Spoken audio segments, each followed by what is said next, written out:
Hey students, welcome back. It's Mrs. Poe. Today we will be reading The Boy Who Cried Wolf, retold by B.G. Hennessy. There was once a shepherd. I'm so bored, he thought. All day long, all I do is watch sheep. All the sheep do is eat. Not only that, all they do is say, "Bah, munch, munch, munch." "Bah," answered the sheep. "Nothing ever happens here. None of my friends come to play. I am the most bored boy in the world," thought the shepherd. "Munch, munch, munch." "Bah," answered the sheep. I wonder if sheep ever get bored, he thought, and he decided to teach the sheep a few tricks. I don't know about you, but that doesn't look like a good trick.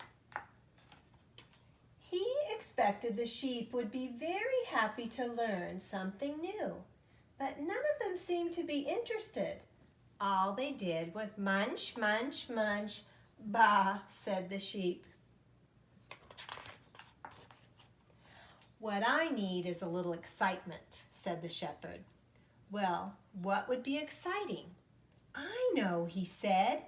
The shepherd boy jumped out from underneath a tree in the pasture, and he ran all the way into the town yelling, "Wolf, wolf, wolf! There's a wolf with my sheep!"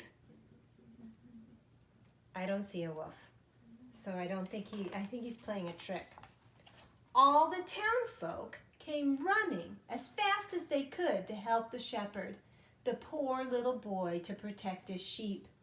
They looked everywhere for the wolf, and there was no wolf in the pasture, and no wolf on the hill, and there was no wolf in the forest.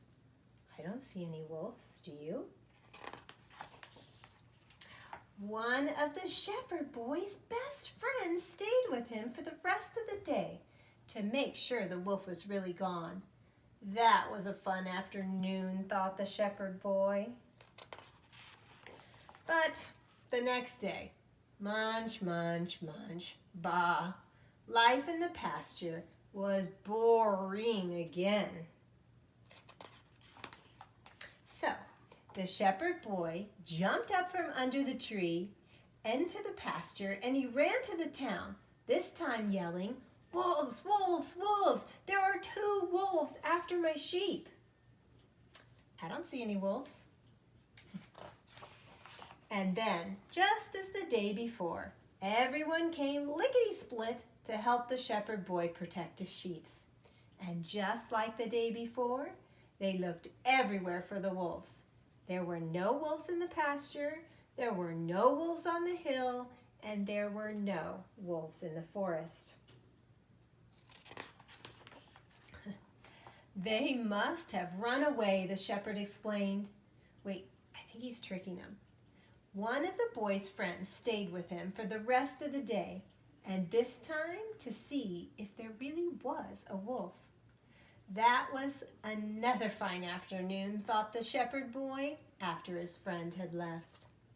I think he just wanted to be with a friend. The next day, look, this story's changing. The next day, just when the shepherd boy was beginning to get bored again, he heard, "Lunch, lunch, lunch, grrr." And again, "Lunch, lunch, lunch, grrr." And one more time, "Lunch, lunch, lunch, grrr." That's different from before. And there, by the edge of the pasture, were 3 hungry wolves. The sheep started running in all directions, and for the 3rd time the shepherd jumped from under his tree into the pasture and ran into town. This time he was yelling, "Wolves, wolves, wolves! There are 3 wolves after my sheep!"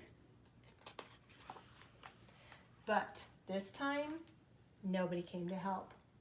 This time, no one believed him. The shepherd boy spent the rest of the day looking for his sheep, all by himself. I wonder why nobody came. And then Look at our last page. Where are the sheep? Do you see them there? They're up in the tree. He's got a very confused look on his face. And that is the end of our story, The Boy Who Cried Wolf. The end.